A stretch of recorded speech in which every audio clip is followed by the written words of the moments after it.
isi air untuk minum. Sarah. Bayangkan. Ini sangat unik pemirsa karena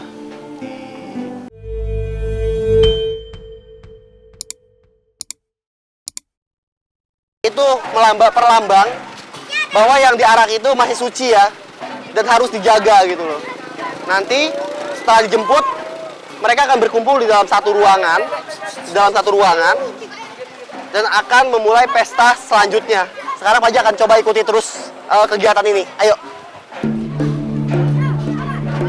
Kemeriahan dan kuatnya ikatan tali persaudaraan antara warga negeri besar bisa terlihat dari acara begawi ini. Kebersamaan dan rasa saling memiliki yang menggerakkan warga secara sukarela datang dan berkumpul untuk memeriahkan acara.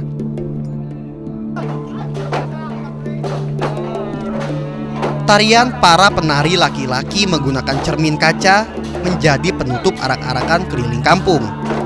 Entah apa makna di balik tarian menggunakan cermin ini.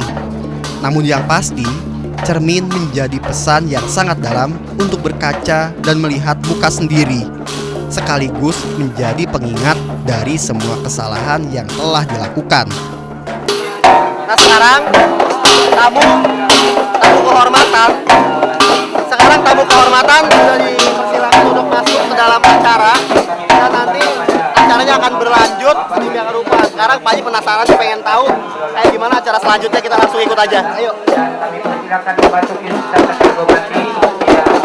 Perjuangan dan peperangan juga pernah mewarnai kehidupan negeri besar yang tenang ini. Zaman kolonial atau penjajahan menjadi cerita buruk yang sempat menghilangkan suasana damai negeri besar. Alat-alat peperangan seperti yang tersisa, yaitu meriam besi ini, sengaja dibeli dan didatangkan oleh Raja Negeri Besar ketika itu. Alat perang digunakan untuk memperkuat pertahanan dari serangan kolonial yang juga ingin menguasai wilayah negeri besar. Tidak hanya meriam, sebenarnya masih banyak peninggalan-peninggalan perang bernilai sejarah tinggi. Peninggalan si Tuan Purba itu di sini ya Pak ya? Peninggalan beliau ini cukup banyak di sini. Senjata-senjata yang digunakan warga negeri besar saat zaman peperangan melawan kolonial memang tidak tersisa banyak. Konon pernah ada baju besi untuk perang, namun kini tidak satupun warga yang tahu rimbanya. Pedang dan tombak merupakan senjata pusaka yang tersisa. Pusaka-pusaka tersebut kini disimpan dan dirawat oleh keturunan salah satu penyebar Islam, negeri besar Tuan Purba Si Matahari. Boleh duduk Pak? Permisi ya Pak? Ya silakan. Jadi ini yang saya ceritakan tadi, peninggalan dari almarhum Tuan Purba tadi. Ya, jadi peralatan perang, bahkan ada. Ini ya Pak ya? Iya, ini tongkat beliau nih. Tongkatnya? Iya, tongkatnya main-main ini dari rotan kalau nggak salah ini. Cerita unik dan agak mistis menjadi bagian dari sejarah yang menyertai keberadaan benda-benda pusaka milik pendiri negeri besar. Kekuatan yang tidak terlihat menjadi salah satu unsur yang dipercayai oleh warga. Kekuatan tersebut menjadi simpul penguat keutuhan wilayah. Nah, ini jarang sekali dibuka ini. Nggak boleh ya? Iya, enggak apa-apa. Asal jangan kuntau di sini. Oh iya Pak. Ini tongkat peninggalan Tuan Purba. Ya. Tongkatnya aja hampir setinggi badan Panji, berarti orangnya tinggi banget. Ya. Makanya namanya negeri besar. Negeri besar ya Pak ya. Jadi konon katanya besar-besar nih Besar orang. ya orangnya ya. Iya. Selain tongkat, Nah, ternyata dan terus ada juga beliau ini kan nggak ngerokok ya. Enggak pakai Ngorok ya. kalau.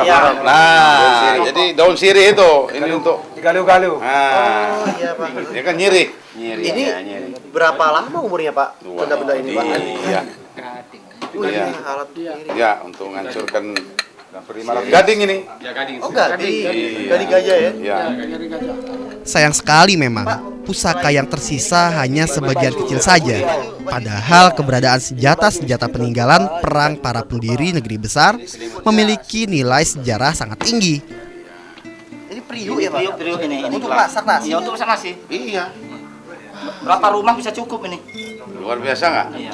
Bisa dipenuhi orang berapa rumah makan Iya. dengan satu priuk ini Iya. ya Pak ya? Iya. Ini apa Pak? Cimat. Cimat? Gimana? Dalamnya apa Pak? Ya kita rahasia itu. Itu isinya apa itu? Itu Hah? ini jimat kebol ini. Iya, kebal di bacok. Iya. Ya. Segala-galanya. Kalau Nah, ini diyakini jimat kebal ya. Jadi kalau misalkan pakai jimat ini, itu bisa kebal tahan segala macam senjata. Ya, kayak debus gitulah. Terus ya, Pak, ya. Sampai sekarang masih Pak ini bisa jadi jimat. Ya kalau mau dicoba boleh lah. Wah, jangan Pak. Makasih banyak Pak. Terima kasih. Nah itu apa apa, ya? Pak? Untuk isi air untuk minum. kalau saraf Bayangkan. Ini sangat unik pemirsa karena di Lampung khususnya di Kabupaten Waikanan saya melihat orang yang asli orang Lampung, kebudayaannya asli kebudayaan sini dan masih mempertahankan pesan-pesan dari nenek moyang mereka itu hanya di sini ya Pak ya. Ya. Karena di tempat lain kan banyak kan pendatang ya Pak ya. Ya. Makanya harus Ya. dijaga bener-bener ya Pak ya dikembangin seperti tadi. Ya, jadi memang Waikanan ini memang agak unik karena dia transmigrasinya begitu mendominasi. Dari 210 kampung itu 70% kampung itu kawasan transmigrasi. Orang Sehingga mana aja ada. ya, sehingga 30% mungkin ada 30-an kampung inilah yang kita akan jaga di Waikanan ini supaya dia tetap lestari. Baik budaya maupun ini peninggalan-peninggalan sejarahnya. Sejarah seperti ini ya Pak ya. Ya. Dan nantinya bisa anak cucu kita kemudian Betul. tuh yang akan datang masih bisa lihat ya Pak ya. Betul. Kita jaga.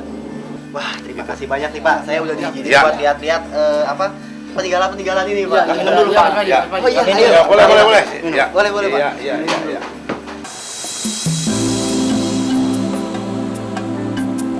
Berada di pinggir daerah aliran Sungai Umpu, kompleks bangunan makam salah seorang pembuka agama Islam negeri besar, yaitu Tuan Purbasi Matahari, memiliki ciri dan cerita menarik yang hingga kini menjadi bagian dari kehidupan warga negeri besar. Tanah berpasir di area makam memang tampak berbeda dengan jenis tanah yang berada di sekitar makam. Oleh karena itulah, menurut cerita, areal makam Tuan Purba menjadi tempat pendaratan reptil seperti kura-kura hingga buaya. Cerita reptil di makam Tuan Purbasi Matahari membuat saya tertarik dan penasaran untuk mengunjunginya. Dan seperti biasa, makam ulama dan penyebar Islam negeri besar sudah dipenuhi pengunjung yang tak lain adalah warga yang saya temui di pesta pernikahan tadi. Memang sudah menjadi tradisi di sini. Setiap ada hajatan besar, warga selalu menyempatkan diri berdoa di makam moyang mereka. Kuramat makam Tuan Purba Tuha si Matahari. Nah, makam ini berkaitan dengan legenda kura-kura dan buaya. Nah, penasaran kan? Legenda seperti apa? Pak juga mau cari tahu. Untuk lebih tahu, kita harus bisa masuk ke sana. Tanya-tanya sama orang yang lebih tahu. Yuk.